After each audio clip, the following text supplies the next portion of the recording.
it's not precisely accurate to say that Hashem is present everywhere in space. Hashem is called Makom. One of Hashem's name is Makom. If you translate the word Makom, it means place, let's say. Now, let's take the word Makom or look at that translation a little differently. Let's call it location. Right? Because ultimately that's what a place is. The function of a place is, when you ask someone, time and place, where do you want to meet? What you mean is, what's the location in which we're going to meet? So the place is relative to where we're going to be found. So let's call it location. So Hashem's name is location. It's like, that's an interesting name for the absolutely infinite creator of everything. Let's call him location. It's like strange, maybe. Seems strange. We're soon going to see that it's not strange at all. But why is the question. So if you look at a Hebrew English siddur, anywhere where Hashem is referred to as Makom, and you look at the translation in English, it will say, has anyone ever noticed? Omnipresent. Right? Omni means all, like omnivore, eats all kinds of food. Omnipresent means present everywhere. So that's the translation, the way that Makom is usually translated. Now, I'm going to say two things. Two things are true at the same time. Number one is that is not an accurate translation. Omnipresent is not what the name Makom means. It's also true at the same time. That's not a criticism of that choice of words, because there's no better choice, unless you're going to write a paragraph every time, which obviously doesn't work. It's a good thing that I didn't write the translation, because there probably would be. So, what does the word Makom mean? The direct translation of Makom is location. And there's a medrash that talks about why would you call Hashem location. So I'm going to say the Hebrew, then I'm going to translate it, and then I'm going to explain, because that translation's still going to be pretty heavy. It says, Lama nikra shmoi Makom. Why is Hashem called Makom, location? That's weird. Mipnei shehu mekomoi shel olam. Ve'ein ha'olam mekomoi. Because Hashem is the location in which space exists. And I'm translating a little bit loosely. More precisely, he is the location in which the universe exists. The universe is not the location in which he exists. So let's explain. All right? If, let's say someone, for whatever reason, someone texts me now and they want to know where I am and they say location, ? Send location. I could respond and say I'm at whatever the address is here, right, on Eastern Parkway. I could say I'm in Crown Heights. I could say I'm in Brooklyn. I'm in New York City. I'm in New York State. I'm in the United States of America. I'm in North America. I'm in the Northern Hemisphere. I'm on planet Earth. I'm in the Milky Way galaxy. I'm in the universe. I'm in space. All of those things are true, right? Those are all accurate answers to the question, location ? Now, obviously, they're not all the same. And those locations are relative, because Eastern Parkway, whatever the number is, the address is my location now, is our location now. Crown Heights is the location in which Eastern Parkway is found. Brooklyn is the location in which Crown Heights is, and New York City is its location, etc., etc., etc. So, now, going back to space and Hashem and the relative relationship between them, to us, space is a fundamental phenomenon that exists, right? It just is. For us.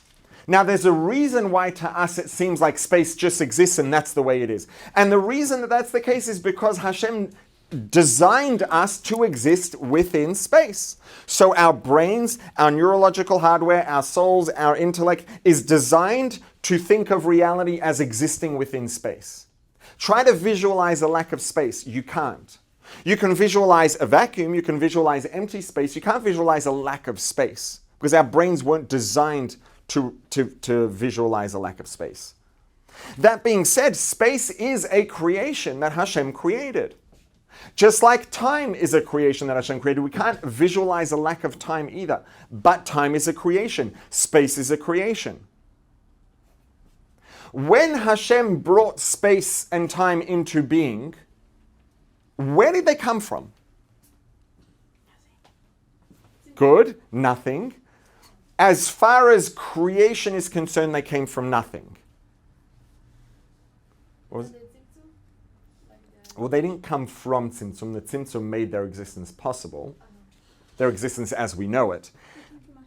Bingo! They came from within the infinity of Hashem. So, they exist within him. So he is at the space, the place. Bingo!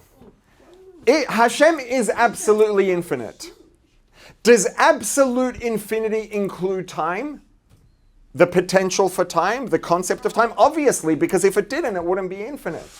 So time and space already existed within the absolute infinity of Hashem. And then, within Hashem's infinity, Hashem brought them into being as we know them now.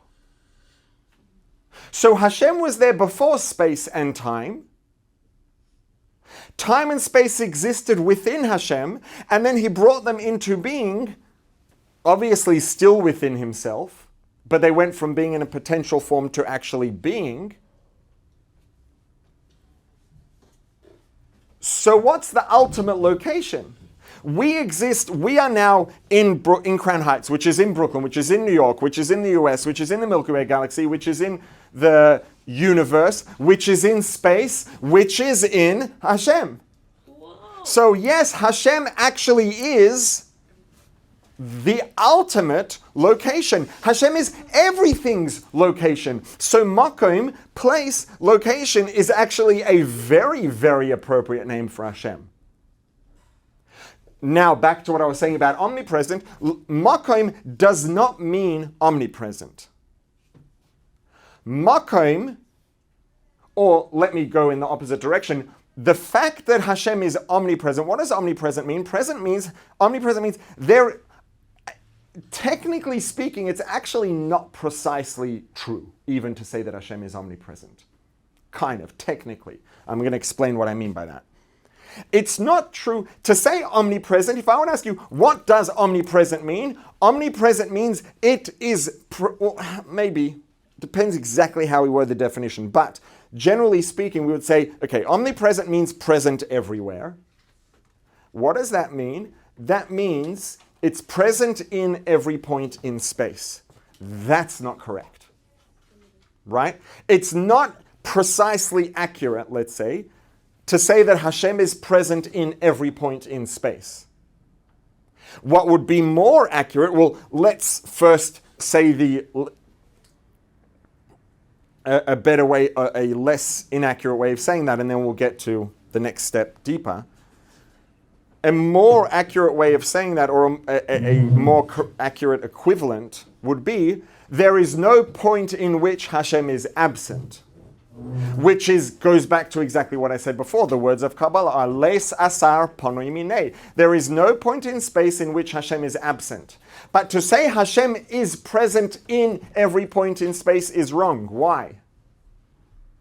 Because Hashem is not present in every point in space. Every point in space is present in Hashem. Hashem was there first. Hashem is the location in which space exists. Hashem was there before space was brought into being. Space existed within the infinity of Hashem.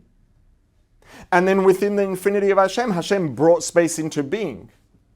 So Hashem is not in every point in space. Every point in space is in Hashem, which is why he's called Makom, location. I know that's a lot. So, back to omnipresent, what I would say is it's true that Hashem is omnipresent, more or less. But omnipresent is not actually what Makom means. Omnipresent is an outcome of what Makom means. Makom means Hashem is the location in which space exists. Hashem is space's location. If someone would send a text to space and say, what's your location? It would say, Hashem, absolute infinity. So Hashem is space as location. So Hashem it's not technically precisely accurate to say that Hashem is present everywhere in space. It's that all of space is present in Hashem. So yes, there's no point in space that's devoid of Hashem, but not because Hashem is there, it's because there is in Hashem.